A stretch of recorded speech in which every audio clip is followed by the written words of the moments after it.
Actually, um, while starting this and just letting all the men in and preparing, I felt fear in my belly. And I thought, oh yeah, that's exactly what it's all about, to go to the fear and to embrace it. Because I think many times we act stressful or aggressively when we have fear. And that's where the destructive warrior comes in. We want to get rid of the fear instead of embracing it. So I feel I'm already in the part of practicing, like, okay, how I don't even know where the fear comes from or what it's about, but I feel it in my stomach. So it's a very it's a sensation. Um, I think it has to do with this powerful subject of the warrior.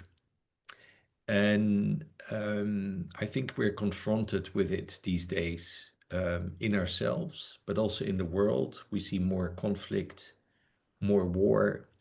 Um, and I think it's a question to all of us men: how do we deal with the warrior?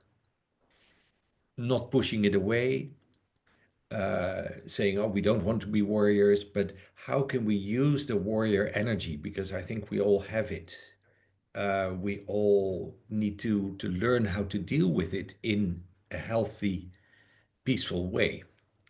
Now, that's something I think we didn't learn. We didn't learn at school or in families or, and I was just reminded by an image I saw of the Dalai Lama, who does have this tradition of peaceful warriorship. And the way he does it is always smiling with a joke.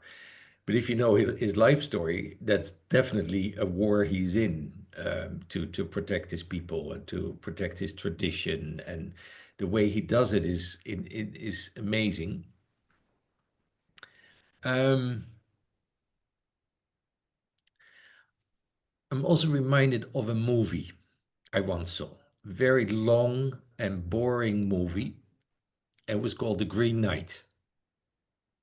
I went there. I wanted to see it. It's a story from King Arthur legend, and you see a Camelot with King Arthur, the Round Table, and there's a Green Knight walking in. He's ferocious, big. He's aggressive, and one of the young knights needs to fight him. That's what he asks. So somebody needs to fight me. I want to fight.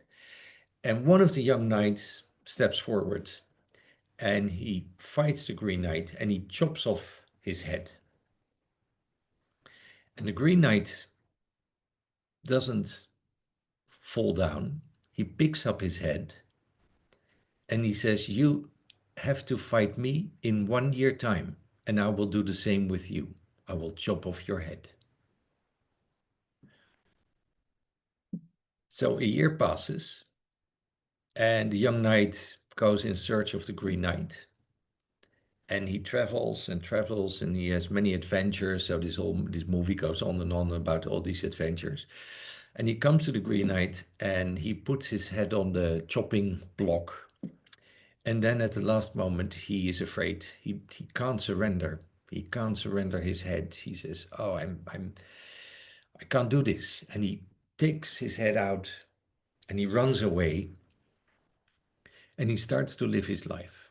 He becomes Sir Knight. He marries. He has a castle. He becomes famous. He becomes very powerful, and more powerful. But he turns during his life into a tyrant. um, he becomes more and more angry and distrustful of all the people he works with. And actually, the whole thing blows up into his face. It becomes a nightmare, his whole life. And then in the end, he decides to go back to the Green Knight and he puts his head on the block. And that's where the film ends. And I was reminded of it this week because I felt it in me. I felt the same thing in me, like, again and again, to put my head on the block. Everything I know, everything I think is true, I can be very much like this, like, oh, this is okay and that's not okay. I guess many men resonate with that, that you know what is true and what is untrue and who is lying and who is stupid, etc. And this week I really felt like, okay, again, I have to put my head on the block and say, maybe I don't know. Maybe I just have to surrender and to let go.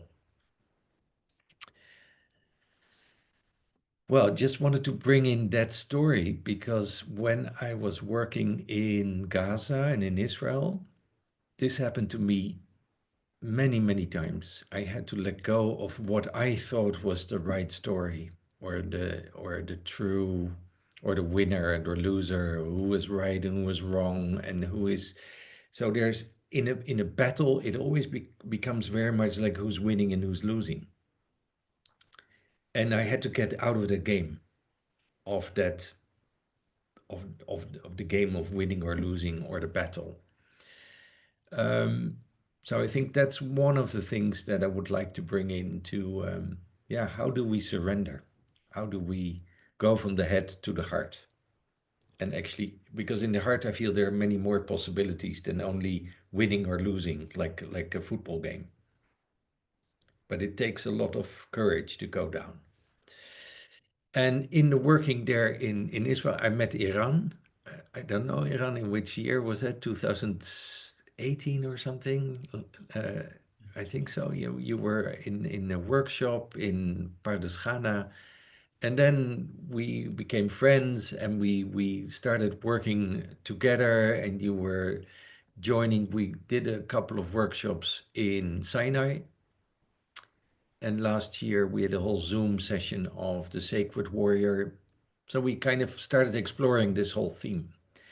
And I think we would love to involve you um, in our research because I think all of us we maybe we don't know yet what the Sacred Warrior or the Peaceful Warrior is, but I think we need each other to kind of teach each other. Like, okay, how do we do this? How do